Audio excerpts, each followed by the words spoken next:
معراج کی رات حضور نبی کریم رؤوف الرحیم صلی اللہ تعالی علیہ وآلہ وسلم حضرت ام ہانی رضی اللہ تعالی عنہا کے گھر میں تشریف فرما تھے اور آرام فرما رہے تھے۔ اچانک آپ کے گھر کی چھت کھلی اور حضرت جبرائیل اور آپ کے ساتھ چند فرشتے نازل ہوئے اور حضور نبی کریم رؤوف الرحیم صلی اللہ تعالی علیہ وآلہ وسلم کو حتیم کعبہ میں جا کر لٹا دیا اور آپ کے سینہ مبارکہ کو چاک کر کے آپ کے قلب اطہر کو آب زمزم سے غسل دیا۔ حضور نبی کریم رؤوف الرحیم صلی اللہ تعالی علیہ وآلہ وسلم کے مبارک سینے کے چاک کو برابر کر دیا۔ پھر حضور نبی کریم رؤوف الرحیم صلی اللہ تعالی علیہ وآلہ وسلم بیت المقدس کی طرف روانہ ہوئے اور براق پر سوار ہو کے بیت المقدس کی طرف جانے لگے۔ حضور نبی کریم رؤوف الرحیم صلی اللہ تعالی علیہ وآلہ وسلم جس براق پر سوار تھے اس براق کی تیز رفتاری کا عالم یہ تھا کہ اس کا قدم وہاں پہنچتا تھا جہاں اس کی نگاہ کی آخری حد ہوتی ہے۔ کریم رؤوف الرحیم صلی اللہ تعالی علیہ وآلہ وسلم جب مسجد اقصی میں پہنچے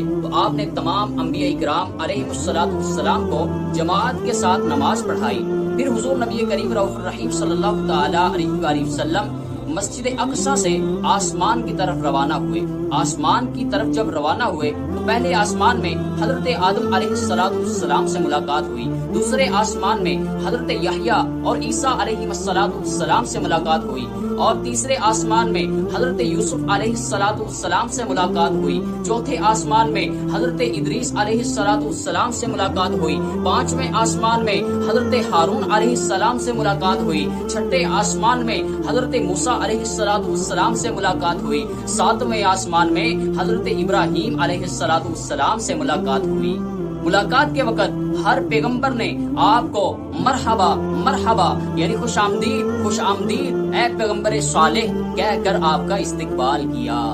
حضور نبی کریم رؤوف الرحیم صلی اللہ تعالی علیہ وآلہ وسلم اس کے بعد آپ نے جہنم کی سیر کی، اس کے بعد آپ نے جنت کی سیر کی۔ پھر جب سدرۃ المنتہا پر پہنچے حضرت جبرائیل علیہ السلام نے آپ سے عرض کی، یا رسول اللہ اس سے میں آگے نہیں بڑھ سکتا، اگر میں اس سے آگے جاؤں گا تو میرے پر جل جائیں گے، یا رسول اللہ آگے آپ اکیلے سفر فرمائیے۔ حضور نبی کریم رؤوف الرحیم صلی اللہ تعالی علیہ وآلہ وسلم نے رف پر آگے کا سفر کیا، جہاں تک اللہ پاک نے چاہا آپ نے سفر کیا اور حضور نبی کریم رؤوف الرحیم صلی اللہ تعالی علیہ وآلہ وسلم کو اللہ پاک نے جہاں چاہا آپ کو بلا کر فیض یاب فرمایا۔